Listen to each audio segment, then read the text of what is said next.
Innalillahi wa inna ilaihi raji'un.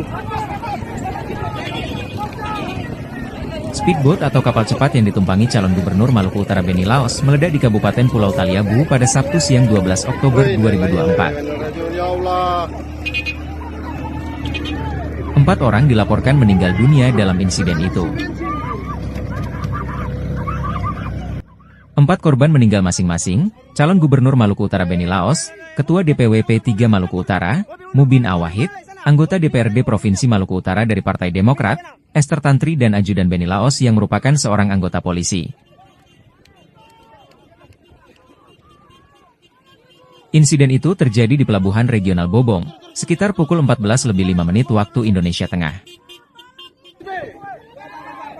Belum diketahui pasti penyebab terjadinya insiden itu. Telepon